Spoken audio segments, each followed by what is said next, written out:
Jadąc dosyć mocno zatłoczoną drogą do Los Alamos, widzę krajobrazy, które zapierają dech w piersiach. Tak, to banalne określenie. Staram się zrozumieć, jak zostały zbudowane te formacje skalne. Na samym szczycie ziemia jest płaska, co oznacza, że kiedyś była tutaj prawdopodobnie równina.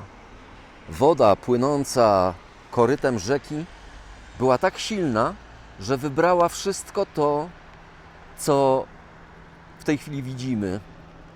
Cała ta dolina została wybrana przez rzekę.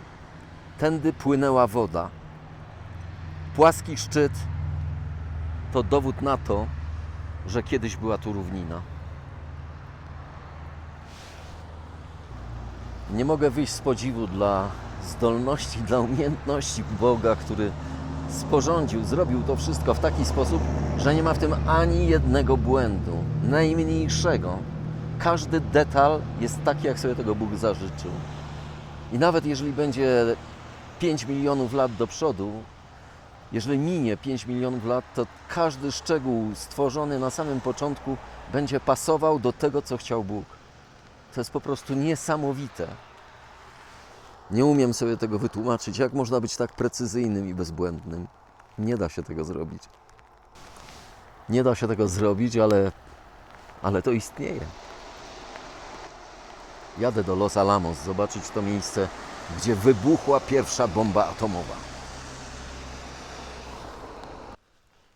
Przejechałem zaledwie kilkaset metrów i musiałem się zatrzymać ponownie, dlatego że tutaj znajduje się dowód na to, że to, co mówię, jest prawdą. Na szczycie tego wzniesienia, które widzimy przed sobą, znajduje się cały szereg zabudowań. Nie wiem jeszcze, co to są za zabudowania, ale one stoją na płaskim terenie. Deszcz pada, nie szkodzi, nie przeszkadza mi to, lubię deszcz. Jest to dowód na to, że kiedyś była to równina i że tędy płynęła potężna rzeka. Jest to coś niesamowitego. Cóż to musiały być za opady deszczu? To był potop. To był właśnie potop. Ten potop przetrwał w pamięci ludzi w jakiś sposób, jakimś cudem. Mamy go w Starym Testamencie. Jest tam wszystko napisane. Jestem w drodze do miejsca, w którym znajduje się pueblo, ale takie prawdziwe pueblo meksykańskie, w którym mieszkali rzeczywiście antyczni przedstawiciele tej nacji. W tym miejscu będzie można zobaczyć jaskinie i wydrążone w skałach różnego rodzaju przejścia, wejścia. Roślinność, jaka tu rośnie, jest znowu troszkę inna od tego, co widzieliśmy wcześniej. Tego typu roślin do tej pory tutaj nie widziałem. Nie wiem, jak się nazywają, ale mam wrażenie, że jest to zależne od wysokości, na której się znajdujemy.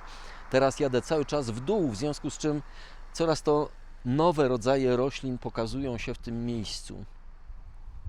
No i proszę, jestem teraz na szczycie tego wzniesienia, które przed chwilą pokazywałem. Jest tu płasko.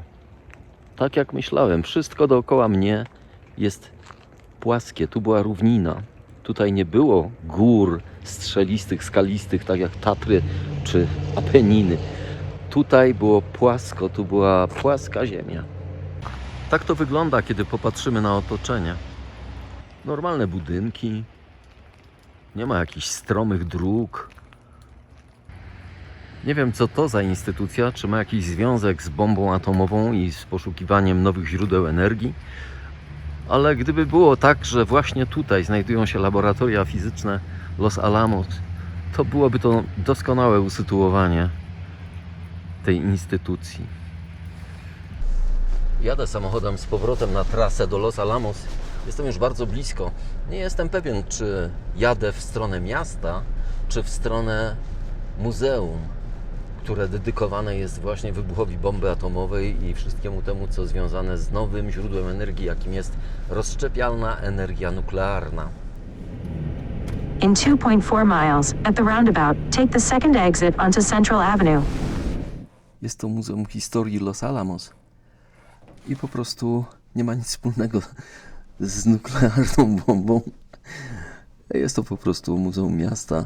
jeden z najstarszych domów prawdopodobnie w mieście Los Alamos. I pokazane są przykładowe pokoje. Przypomina to trochę pałacyk w Promnicach.